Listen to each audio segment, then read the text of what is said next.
How's everyone doing today? It's your boy, Big Homie. Another day of Gossip TV.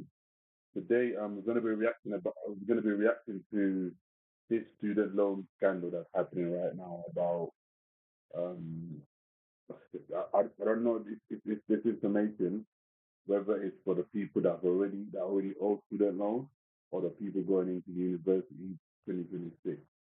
We need to find out what the increase of the tax is, the percentage paying back. I'm hearing if you if you owe about 20,000, you go pay at least 70,000 back, which is crazy.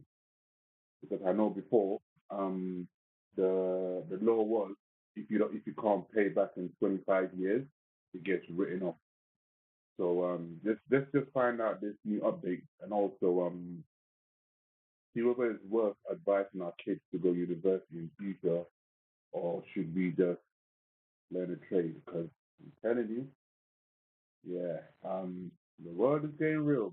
It's getting real, and we need to think about the pocket. I think that talking about a student loan system now is a misnomer and the incorrect way of thinking about it. I think you could say that actually when I went to university. So I went to university in 2007, and so I was in the sort of tranche of the sort of post-Blair reforms of 2004, where they introduced a tuition fee of £3,000, and at that time as well, there were maintenance grants that were reasonably generous for people like myself who came from, relatively low income households. Yeah. So, I remember I left, I think, with a student debt, I think altogether, £3,000 a year tuition fee, plus some maintenance loans coupled with grant. I think it was in the end about 20,000 or something. Yeah. That was something that was, particularly with the way the interest rate system on it worked at that time, it was conceivable to pay it back. I went to university at similar time. Am I lying? No, I'm lying. I went to uni about 2010. I think 2009, 2010. But anyway, so yeah, for me, that time the tuition fee was 3,000 a year, and I was getting student finance. I think my student loan was about 1,600, and my grant was about 1,000. So I was getting near say 2,600 every 3 months. So the first one was, I believe it was September, January, and sometime in April or May. I can't remember the last one. But yeah, so and all in all, my student loan did come up to about 20 something thousand, and couldn't tell you if I paid it off or I'm still. I don't know what's going on. I think I'm still paying it now. I haven't paid it off. I'm definitely still paying my student. I'm just trying to find out. I hope the money that I have left to pay back, they don't start increasing it, because the contract that I signed while getting a student loan, it's not you can't just update it and expect me to pay the new deal. It has to be people that going into university from now going forward. Let's hope that's the case. Something like that. So you could see each month, particularly once you started earning, all right, money, not loads, but reasonable money. You could start a manageable chunk. A manageable chunk was going down each and every month, which was satisfying because and so that was possible to see. After the reforms that we saw, that Nick Clegg was responsible for, and then changes that George Osborne made afterwards, not least the abolition of maintenance grants and the complete replacement of maintenance loans. The tranche of students who came after me and the ones who are in university now do not have a loan system. What they have, in effect, is a graduate tax, an extra income tax, an education tax, which is levied on top of income tax 1, which is just income tax, de facto income tax 2, which is national insurance, and for graduates, a de facto income tax 3, which is their student loans. Let me just explain as well why it is that the loan system is unusually regressive. So on paper, it sounds progressive. We heard it from the Chancellor there. You only repay when you earn over a certain threshold, and you pay 9% above that. That sounds fair. But in practice, the reason I say it works more like a graduate tax is twofold. I did not know that you pay 9% interest. I thought you just pay the same money that they give you back. So, okay, so 9% of 30,000. I guess it's not that bad when you look at it in a sense. It's not that bad, because I think that would be probably close to 1,800. So if my debt was 20,000, I'm paying 21,800, which is not bad. And yeah, I remember them days. Every month I'm earning, the money's going up, low, up, down, up, down.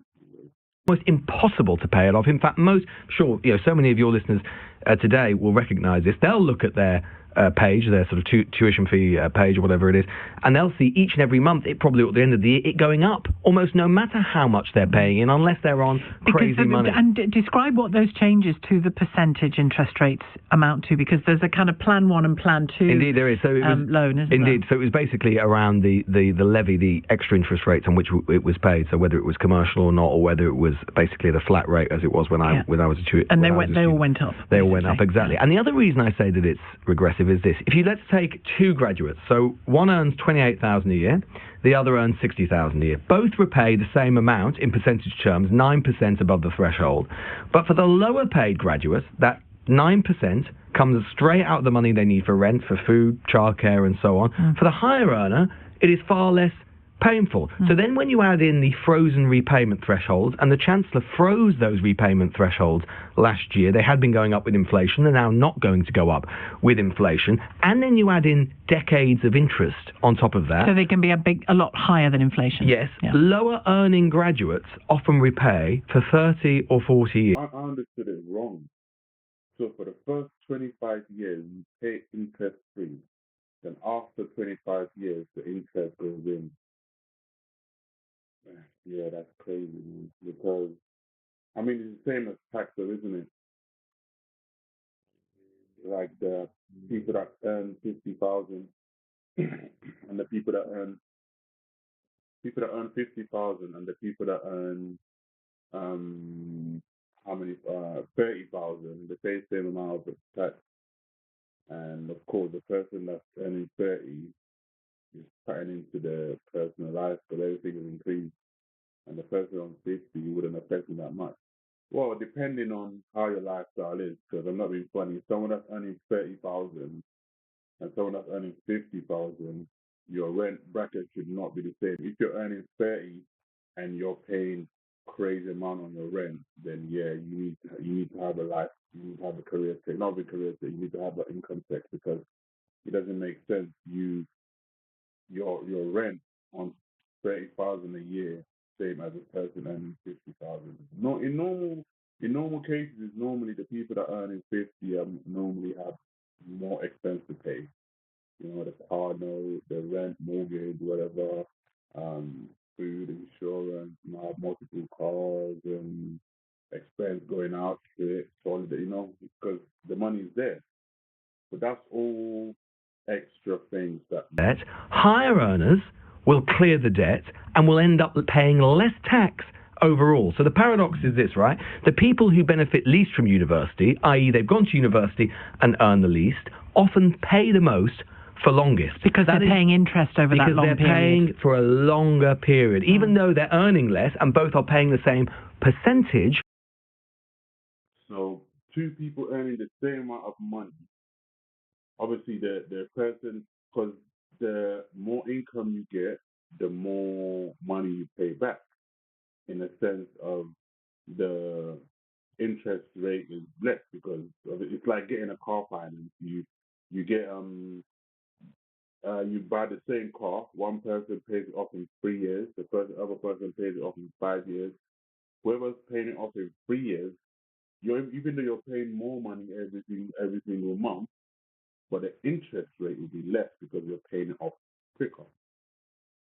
Unlike the person paying 5 years. So every April increases and stuff.